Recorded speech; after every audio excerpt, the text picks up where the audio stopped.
Olá pessoal, eu sou Marcelo Pimentel, 55 anos, pernambucano, oficial do Exército Brasileiro com muito orgulho. Ingressei no Exército em 1981. Sou formado na Academia Militar das Agulhas Negras, a AMAN, em 1987. Em 30 anos como oficial na ativa, cheguei ao posto máximo da carreira.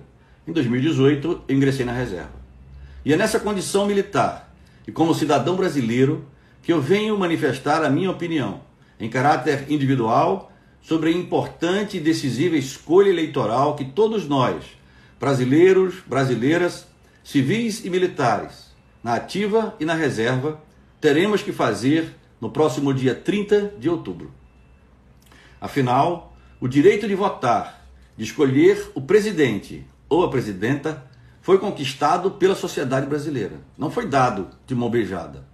Muitos lutaram com as armas ou as ferramentas que tinham para que estivéssemos hoje escolhendo diretamente quem nos governa.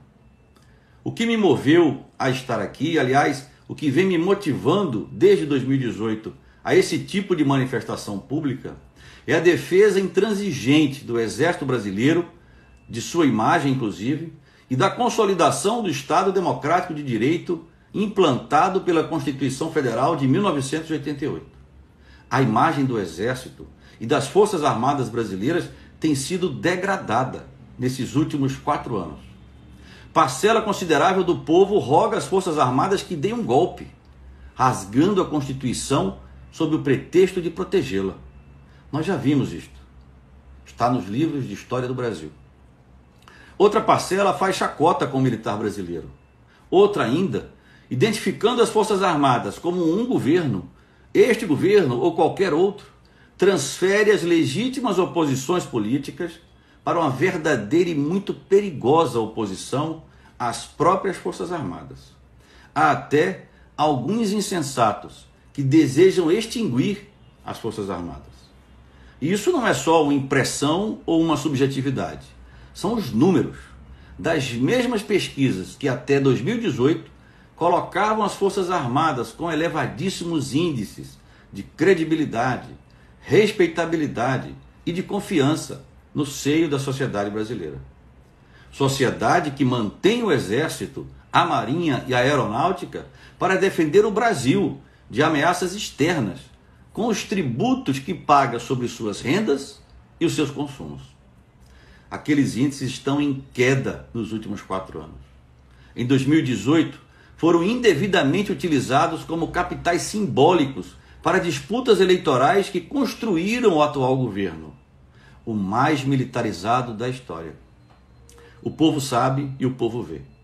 Nos últimos 4 anos, ao mesmo tempo em que as filas dos ossos e os cemitérios mostravam as realizações do atual governo, cúpulas hierárquicas das Forças Armadas, generais, almirantes, brigadeiros, coronéis, comandantes, majores e capitão, aos milhares, ocuparam cabeça, tronco, membros, entranhas e alma da máquina governamental do Estado. Numa militarização da política e da própria sociedade, jamais vista em regimes democráticos e institucionalmente regulares. Presidente, vice, embaixador, ministro, presidente de estatal, diretor de agência reguladora, FUNAI, IBAMA, INCRA, Cultura, assessorias de cortes superiores, deputados, senadores, até militares na ativa, autorizados por seus respectivos comandos, exercem ou exerceram cargos e funções eminentemente políticas. Porta-voz de um presidente notório por faltar à verdade. Ministro da Casa Civil, atual candidato a vice. Ministro da Secretaria de Governo, idealizador do denominado orçamento secreto. Ministro da Saúde, de tristes e dolorosas recordações. Para sempre, o país recordista em mortos por 1 milhão de habitantes na pandemia estará associado a uma administração militar de um general de intendência na ativa do Exército Brasileiro, que mal sabia o que era o SUS.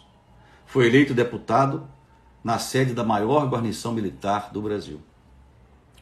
O Brasil, depois de 35 anos do término da última ditadura, assiste a brasileiros pedindo uma ditadura. Assiste a comandantes das Forças Armadas relativizando e negando a ditadura e e o golpe que a inaugurou, referindo-se a ambos em ordens do dia lidas para militares em formatura, imóveis e em absoluto silêncio, como marcos para a democracia. O país está triste, dividido, desagregado. O brasileiro anda tenso, temeroso do futuro e pelo futuro. O Brasil vê aflorarem preconceitos de toda ordem e flerta até com o extremismo nazi-fascista redivivo. O mesmo que o soldado brasileiro, homem e mulher, foi combater e derrotar no Teatro de Operações Europeu há quase 80 anos.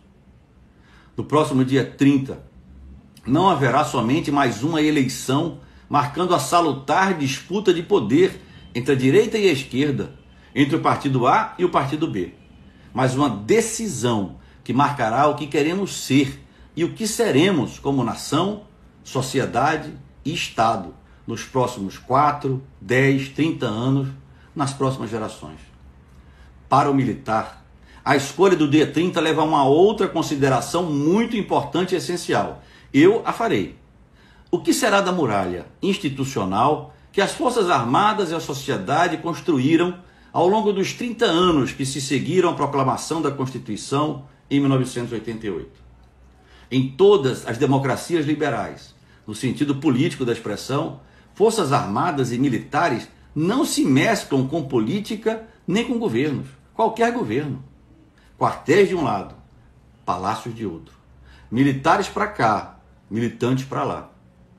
Quando militares querem ser militantes, devem seguir a Lei 6.880, de 1980, em que o próprio regime autoritário, já comprometido com a abertura lenta, gradual e segura, estabeleceu os alicerces da muralha.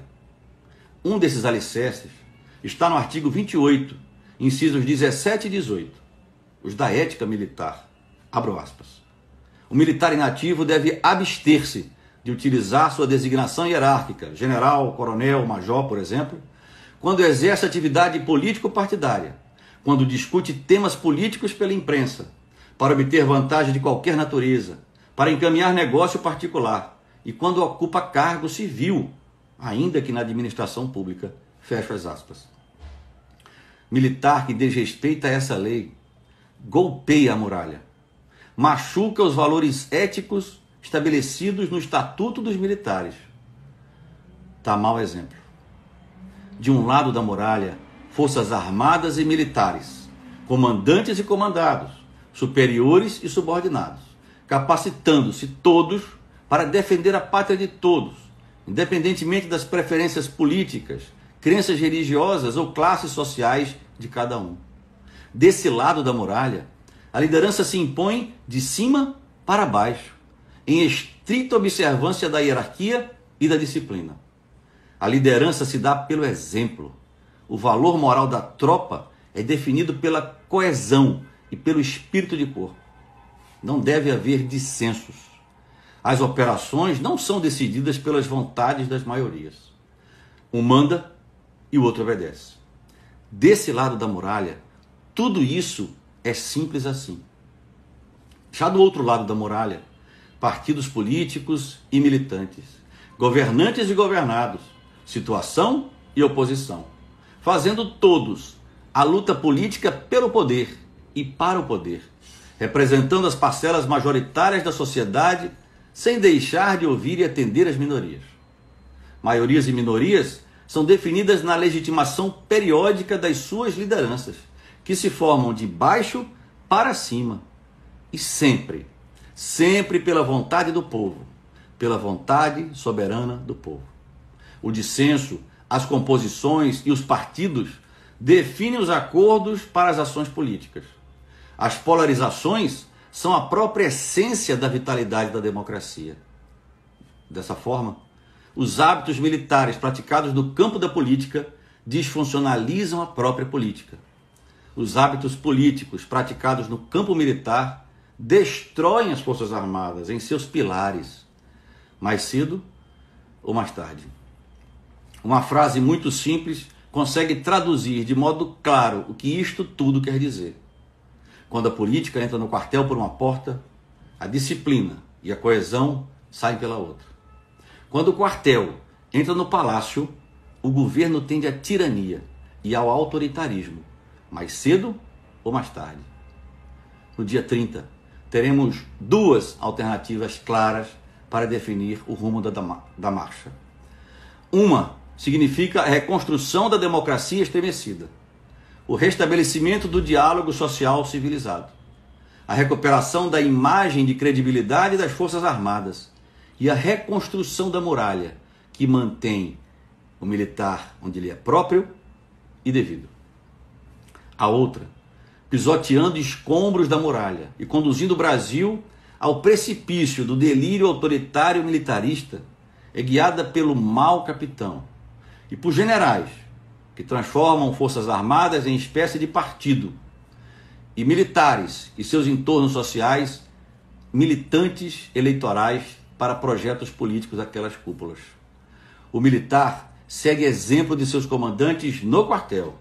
Nas eleições, porém, não cabe ordem, intimidação, censura, assédio, pressão ou qualquer forma de imposição da vontade superior sobre a do subordinado hierárquico. Mesmo na reserva desde 2018 e sob amparo da Lei 7.524 de 1986, que garante ao militar inativo a livre expressão do pensamento político, ideológico e de interesse público, independentemente dos regulamentos disciplinares, tenho sido alvo desse tipo de ação. Mas continuarei resistindo, porque defendo o exército que me formou e ajudou a erguer o Estado democrático de direito em que ainda vivemos e em que eu ainda quero viver. Na democracia, arduamente reconquistada para militares na ativa e inativos e para civis, é simples assim. O voto é livre e secreto. Uma boa eleição a todas e todos. Muito obrigado.